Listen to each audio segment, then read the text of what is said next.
For Pacifica Radio, September 26th, 2024. I'm Scott Horton. This is Antiwar Radio.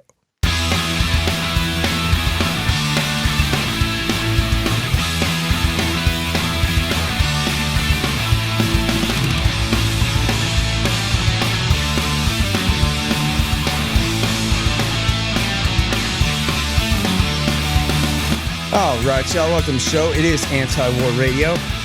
I'm your host, Scott Horton. I'm editorial director of Antiwar.com and author of the book, Enough Already, Time to End the War on Terrorism. You can find my full interview archive, more than 6,000 of them now, going back to 2003, at scotthorton.org and at youtube.com/Scott Horton Show. And you can follow me on Twitter at Scott Horton Show, except I'm not there. I'm busy writing a book, but my account is run by my right-hand man, Connor Freeman, assistant editor at The Institute and Antiwar.com. Welcome back to the show, Connor. How you doing? I'm doing great, Scott. Thank you for having me back on. Very happy to have you here on the show. And listen, I'm putting the final touches on Provoked, my book about the war in Ukraine and the lead up to it. And so, and a bit more than that, too. And so I've had my head deep in that book and out of the news. So I need you to help me and the people of LA listening to KPOK this afternoon catch up. And can we start with what is this ridiculous nonsense about the Ayatollah is trying to kill Donald Trump? Yeah, so apparently, it was, I believe, on Tuesday night, the Donald Trump campaign put out basically a news campaign statement that said that Donald Trump had been briefed by officials from Avril Haines' office of the Director of National Intelligence, telling him that Iran is seeking to kill him, and that the claim is also that they've hacked the Trump campaign and they're interfering in our election. And Trump is running with this full throttle. Just the other day at a campaign event, he was saying how, if I was in office and someone did this to an individual, I would tell Iran in no uncertain terms that I will bomb all of your largest cities and blow your whole country to smithereens. And, this comes as Israel has drastically escalated its war in Lebanon, killing over 600 people here just this week so far. And we can get more into that, the massive carpet bombing in eastern and southern Lebanon.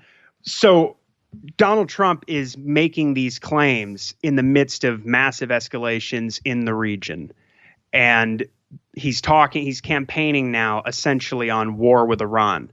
Yeah. And even though the situation is so tense right now, and everyone's expecting Hezbollah to launch a massive attack on Israel because they've said they will respond in kind and match each escalation, the Iranian president is saying, look, we don't want to be dragged into a war by Israel. Israel is laying a trap for war. Mm-hmm. These claims about Trump are completely baseless.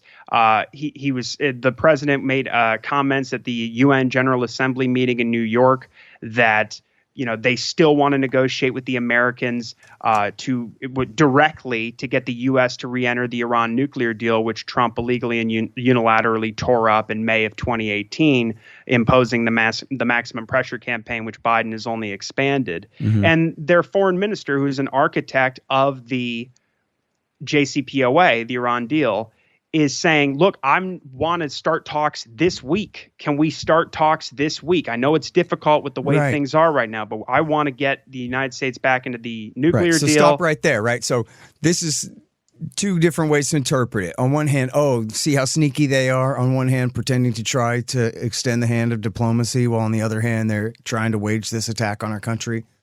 Another way to interpret it would be, that's a bunch of crap. And the thing is, I don't really know what's going on here, but I do know they lie about Iran all the time. And I do know that Avril Haines lies, and including directly to Donald Trump in the past. And I know that two different people tried to kill him recently, and that he must be, and including one of them, with the nearest miss imaginable, almost blew his head off. And so he must be shocked by that and in a state of emotional vulnerability, let's say. And the most obvious explanation here is that they're jerking his chain. And that makes me really worried, because it's not just, well, I don't know. I don't want to speculate too crazily. I was waiting for someone to say this information is coming from the Israelis, but it's coming from the DNI, huh? Yeah, apparently, and the FBI is where the claims about election interference are coming from, and he's running with both. He put out the tweet that says, "Big threats on my life by Iran. The entire U.S. military is watching and waiting. Moves were already made by Iran that didn't work out, but they will try again. Not a good situation for anyone. I'm surrounded by more men, guns, and weapons than I've ever seen before." Dude, and then he says, "Thank you to out, Congress for Connor. unanimously approving far more money to Secret Service. 0 no votes, strictly bipartisan. Nice to see Republicans and Democrats get together on something." Yeah. An attempt, which in this case is war with Iran. And the Secret Service were at a minimum so derelict in duty that he's nearly been killed twice. And to your point, Scott, about, do we really know what's going on? We have U.S. intelligence officials telling the New York Times that there is no connection between Iran and Thomas Matthew Crooks, the first shooter from Pennsylvania, nor to Ryan Ruth, the man who was carrying a rifle outside the Mar-a-Lago golf Although course. that's not the claim, though, right? I mean, that's not what they're telling him. They're saying this is an entirely separate thing going on. Right, but what he is saying is that he's implying that these attempts were Iran was behind them. Yeah, well, yeah, it's the universal they out to get him is what it is, and he's terrified, of course. Sure. And, it's amazing that we're in this situation where, like, which of the two candidates is dumber and more belligerent in that perfectly George W. Bushian fashion right now? And it's such a contest. I'm sure you saw where Max Blumenthal and Aaron Maté, they showed this video of a Kamala Harris ad that they're running in Pennsylvania, where there apparently are a lot of Polish Americans. And they ran this thing that could have been by Bill Kristol and the neoconservatives in 2003 or 2004 during the midterms or something, threatening people and saying, listen, if Trump wins, he's going to let Russia invade and crush and destroy and occupy Poland. You don't want to let him surrender Poland to the Russian communist empire. And they do say in the thing, Connor, they go, American presidents used to stand up to Russian communist dictators, but not like Donald Trump. They really are calling us stupid, telling us that this is still the Soviet Union and that they're coming for Poland, but they're willing to do that. Kamala Harris is like, I approve this message to run as Dick Cheney in Pennsylvania and calling Donald Trump a hippie. And then, as you just quoted, he's ready to smash the button based on somebody told him some nasty rumors. Now, let me ask you this. I was going to come up with a question at some point. I saw a video that I thought must be fake, but it's like a cartoon video of a drone, a little tank drone, a little remote-controlled tank drone shooting Trump on his golf course. And it was supposedly posted by the Iranian Ayatollah. A friend sent it to me. And it was, had a little Iranian logo at the end and all of this. And I went to look at the Ayatollah's website because he's got a website and it's in all different languages and stuff. And I tried to look at the different language versions of it and things, and I didn't see that anywhere. But I'm not on Twitter anymore. I don't know if you saw this video, but I wonder if you had and whether Twitter had debunked it already or what. Because it seemed very sketchy and fake to me. But then again, the Iranians, not necessarily the Ayatollah, but people who work for him, they talk a lot of smack sometimes, whether they really mean to follow through or not. Right. I saw the video the other day when Mike Lee posted it. I seem to remember that video coming out a while ago. I'm not sure it's new. And if I'm not mistaken, I do remember it originating from Iran. I don't know if it's the IRGC, but the point being that's just a propaganda video anyway, regardless of who made it. The question is Iran trying to kill Trump? And what we do know is the position of Tehran officially now, even though the IRGC has said before that, they will take revenge at the right time for the assassination of General Qasem Soleimani in Baghdad on January 3rd, 2020, basically their national hero, the mastermind of the anti-ISIS war, among other things. The official position of Tehran, explained by the their UN mission, is that actually they want to see Trump tried in a court of law and punished within, with given due process. They want to see him charged with the war crime and the murder of their national hero. Well, look, and people, you and I have discussed this, and people should not be confused that nobody's taking the side of the Ayatollah here or arguing for his moral virtue. The question is whether he wants to commit national suicide by assassinating an American presidential candidate, which if they did that, Joe Biden would call out the B-52s and the B-2s, and they probably wouldn't use nukes, but they would launch many standoff range weapons, the Navy too. They would blast Iran. It would be a real war if they would to dare to do something like that. And I'm not the greatest expert on the Ayatollah, but I do know that he's been the supreme leader of Iran since 1989. And he hasn't tried to get his capital city bombed off the face of the earth yet. And he wouldn't do it as revenge. He wouldn't start a war like that by killing one guy as essentially in statecraft, childish revenge over the loss of one martyr. Give me a break, dude. It can't be real. No, but it really raises the question then of, well, these are the people who framed Trump for treason before and impeached him for holding up an arms deal for a couple of days and have almost gotten his rear end shot off twice now in the past few weeks. And so really makes me wonder what they are up to with this, because I'm just going to not accept the truth of it as a premise for more than a minute. It just sounds like BS to me. Yeah, I think the most substantive thing here, though, is that Trump is a ardent hawk on Iran and any enemy that Israel designates as an adversary. As Netanyahu said in his State of the Union speech earlier this year, our enemies are your enemies. And so the fact that he's campaigning on war with Iran. What a coincidence, man. I wonder how that happened. Yeah. And the fact is, the DNC platform, when Kamala Harris was, I don't know what we want to call it, coronated or installed as the nominee outside of the democratic process, their platform on the Middle East is more hawkish than, well, it rivals Lindsey Graham, let's say. Their main concern or, their denouncement of Trump's policy in the Middle East primarily revolves around he never bombed Tehran. And they come up with and over Soleimani, right? When Trump did assassinate Soleimani, and then the Ayatollah hit back by, what did he do at the time? He launched rockets at an empty corner of an American base in Iraq. And no one was killed. Some guys did get concussions. And then the Democrats say, and some guys got concussions, and Trump didn't bomb them back. He Not only that, they're to let the furious still Ayatollah over get the last the word. shooting down of one of our drones over the Strait of Hormuz in 2019. Right. Which Trump said, it's a drone. I'm not going to start a war over a drone. You got to appreciate that. I mean, everybody has, depending on, there's a margin here, but I think he's such a transparent character. Everybody knows who we're dealing with Donald Trump. Imagine that. He did violent things. But then in the tit for tat, he let the Ayatollah get the last word twice. That's pretty sober and reasonable of him for him.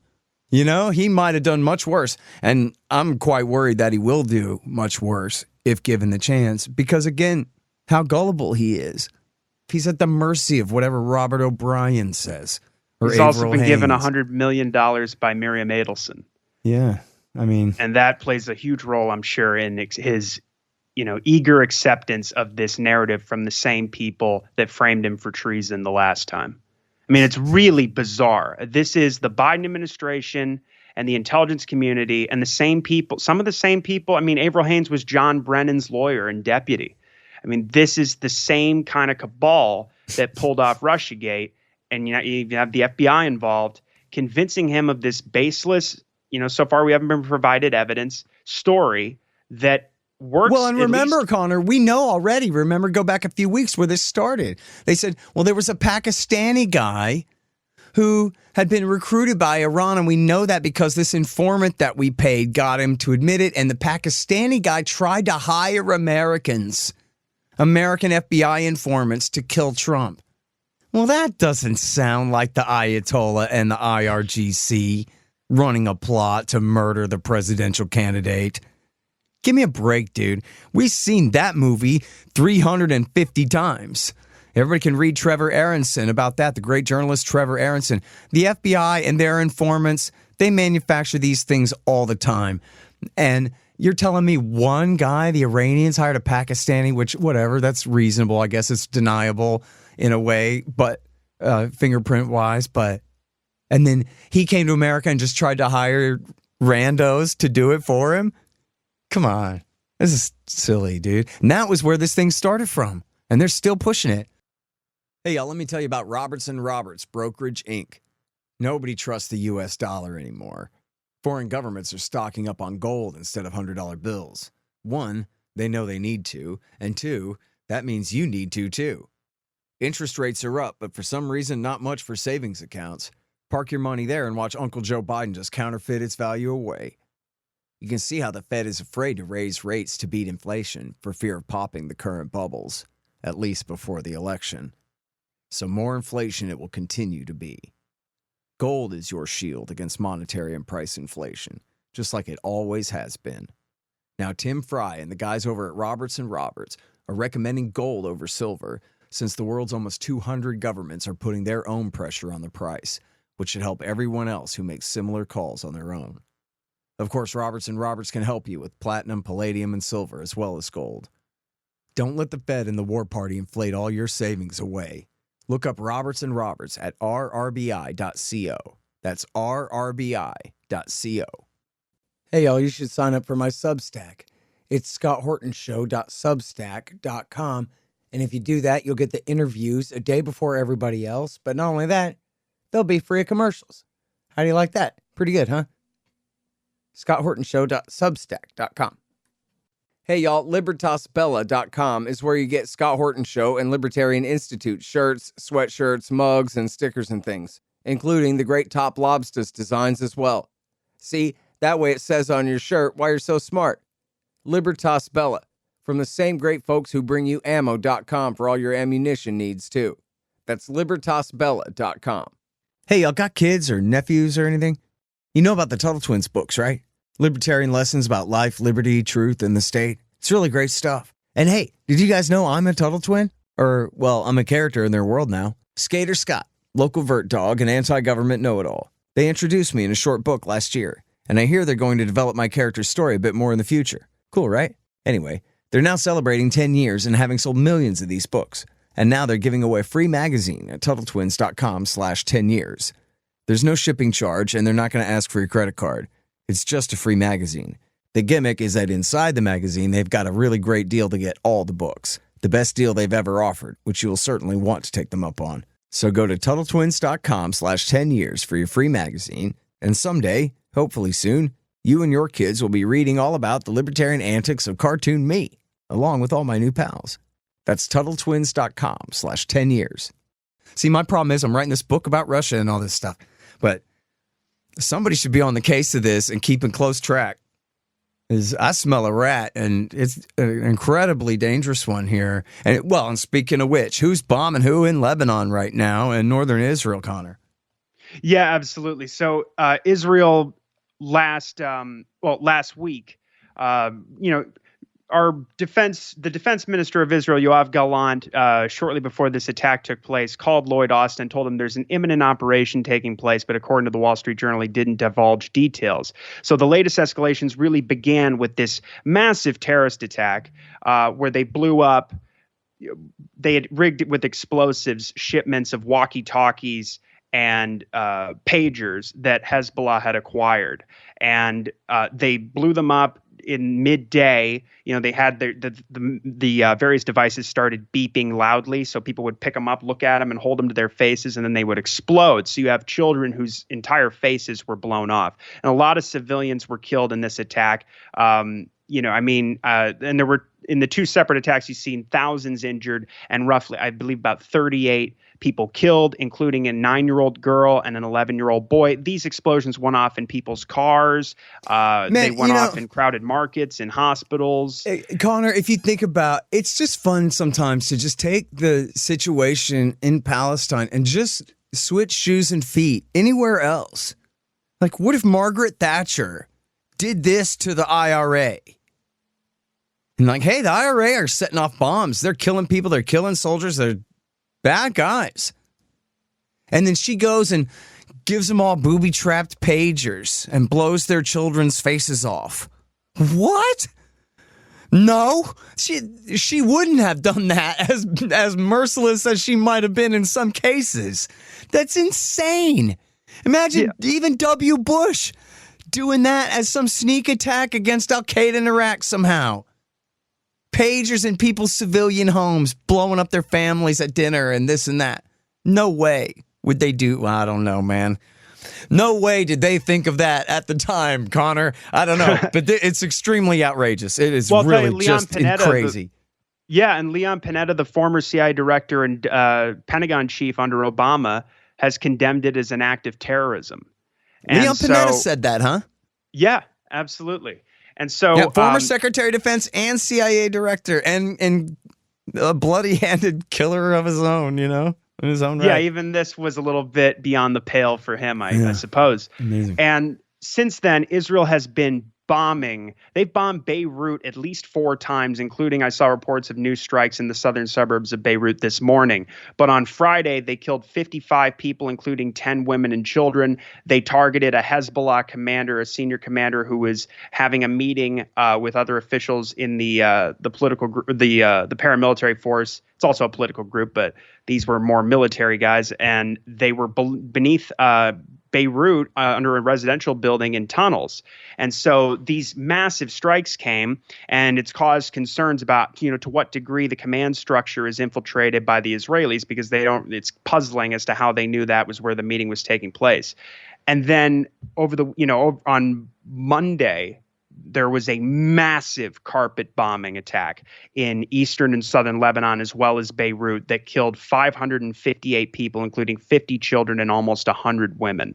And they were primarily targeting homes. So we've seen thousands of families flee to Beirut, flee north and toward Beirut as a result of this. Netanyahu and the Israeli officials, their justification for it was basically, they didn't provide evidence. They had animated videos, speaking of animated videos, showing, in some cases, showing that Hezbollah has rockets in people's homes. And Netanyahu actually said, anyone who has a missile in their living room or rockets in their garage will no longer have a home. Did they dig up Colin Powell to hold up the drawings for people, like the UN address of 2003? No, this was even... Look, everyone, a drawing of a biological weapons laboratory. Why not? Here's a cartoon of a rocket in someone's living room. You believe in cartoons? There is literally a cartoon they put out of Nasrallah with a woman who's seemingly crying and reluctantly accepting that a missile is being moved into her living room. Okay. Well, so really strong evidence. You know what? Again, I don't know any reason why anybody's got to apologize for Hezbollah, but I just don't believe all these Belgian babies on bayonets and all this propaganda. I'm sure Hezbollah, when necessary, are perfectly happy to quarter soldiers in people's homes and do whatever they think they have to do, and surely crossing the line into unjustifiable behavior, but still a bunch of propaganda, and probably not even true in this case. Since then, they've bombed. They killed 72 people last night, injured 392, or I should say yesterday. And then they killed 70 people overnight in the Bekaa Valley in the east and other parts of the south. What the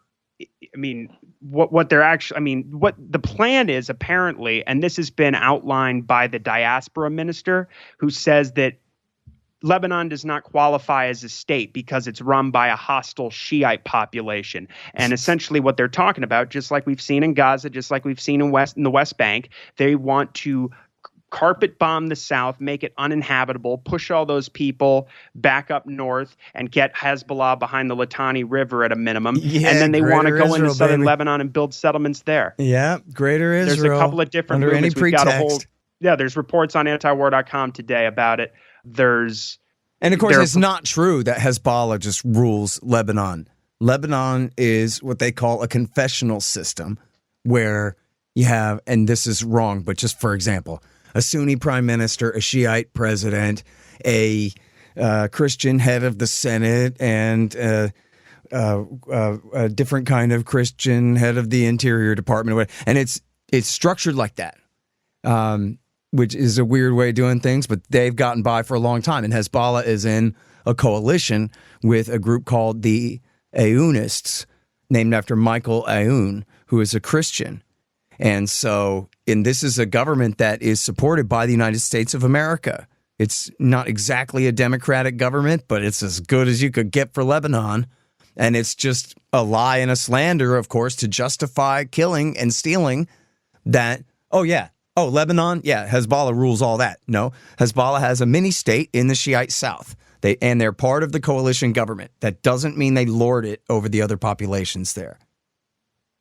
Right. So we have this report up at antiwar.com today. The Movement for the Settlement in Southern Lebanon has published a map with Hebrew names of these settlements for all the Lebanese towns and villages they're going to ethnically cleanse. There's another group called Awaken North, which is demanding the conquest and settlement of Lebanon. They sent drones and balloons in the south back in June, telling people to that they're going to be evicted. We even have chief rabbis of an IDF brigade saying that this is all the promised land, this is all Greater Israel, all of Lebanon, all of Gaza. So this is the kind of mentality we're seeing, and this comes as we should talk about Gaza. Well, I was going to say we got about 5 minutes here for you to talk about Gaza and the West Bank both. So please go ahead. Absolutely. So there is unfortunately, the worst for Gaza seems that it is yet to come. There is a new plan called the General's Plan, which has been presented by Giora Island, a former major general, and a group of retired generals from the IDF. And essentially what they're calling for, it's according to the Jerusalem Post, transferring the civilian population in northern Gaza to the south of the Netrazim corridor, which bisects the strip and separates the north from the rest, blocking all aid and initiating a full siege of northern Gaza and pronouncing it a closed military zone, preventing any and all deliveries of supplies, medical aid, food to the area until it is, quote, cleansed, and the remaining Hamas fighters are defeated by applying intense military pressure, and then conducting a similar procedure in other areas of the Gaza Strip. And this plan has massive support. We've already seen, I believe it's 27 different members of the Knesset and several ministers who have sent a letter to Netanyahu endorsing the plan, the general's plan. And in CNN, they actually report that the plan was presented to the Knesset's Foreign Affairs and Defense Committee, and a member of the Knesset of the centrist Yesh Atid party, Mariav Cohen, said the only threat they are facing is obesity, meaning the Palestinians in Gaza. Is this how we will bring our hostages home? No, I think the plan that Giora and other commanders presented here is very smart. It sets clear rules. We have to implement it. And then it's possible to carry it out in other parts of the Strip. So they are talking about, and listen, there's the estimates by the IDF and other groups are that there are at least hundreds of thousands of people still living in northern Gaza, which is the part of the Strip hit hardest by the man-made famine under the siege and relentless bombing of all civilian infrastructure. And the IDF is saying that there are 300,000 people in northern Gaza that they're going to kill or kick out. And there are 5,000 terrorists that they're trying to get, 5,000 Hamas members that they claim they're going to go in there and wipe out. There's no indication, and the CNN report makes clear, there's no indication that the Palestinians who are being ethnically cleansed here will ever be able to return to their homes. And they're not going to leave. This is going to be an absolute slaughter because every time they've been told to move, many of these people, over 90% of the population has already been internally displaced, many of them more than a dozen times. And there are no safe zones, as we know. They constantly bomb safe zones. They constantly bomb schools and that have been turned into shelters because they've destroyed all the universities and most of all the other schools. So the ones that still exist are serving as shelters, and they bomb them all the time, and they call them, Hamas command and control centers. They don't provide any evidence. And so those people are very unlikely, I should say, to follow along and move when the IDF tells them to. And so the plan is to kill everybody there and then move on to the rest of the Strip. And so it really does appear, as I said, that the worst is still yet to come. For instance, to give you an idea of the way the war is going, on Sunday, they bombed a school turned shelter in the Al-Shadi refugee camp, which is in the north, and killed 7 people. And then on Saturday, they bombed in the Al Zaytun neighborhood, another school where they killed 22 people, including 13 children and 6 women. 30 people are injured in the attack. 9 children had to have their limbs amputated. And it was sheltering orphans and widows who were being helped by a charity. They were receiving aid through a charity program. It's just all right. Now, Connor, time is short here, and we got this headline that must be addressed on antiwar.com today. Israeli bulldozers tear up mile after mile in West Bank. Absolutely. So this is a New York Times piece that was just published on the 25th, all about the massive destruction in Operation Summer Camps, as the IDF called it. These are the worst raids and worst attacks on the West Bank in 20 years, primarily focusing on the north. They've destroyed, with their bulldozers, 70% of the infrastructure and roads in Jenin, cut off 80% of the water to the population. In Tulkarem, they destroyed 90% of the infrastructure and roads. And there's all kinds of stories, Scott, about people's businesses and shops being just destroyed, either blown apart after being rigged with explosives or just bulldozed to hell, and blocking people from getting to hospitals who are being killed in the midst of the raids. They're, attacking schools, pharmacies, bulldozing pharmacies. And destroying water mains and the electricity and the phone lines and the internet and the just sewage running rampant throughout the streets because they're tearing everything up with the bulldozers. Jenin has been attacked so many times, particularly during the Second Intifada, and was hit with airstrikes for the first time in many years last July.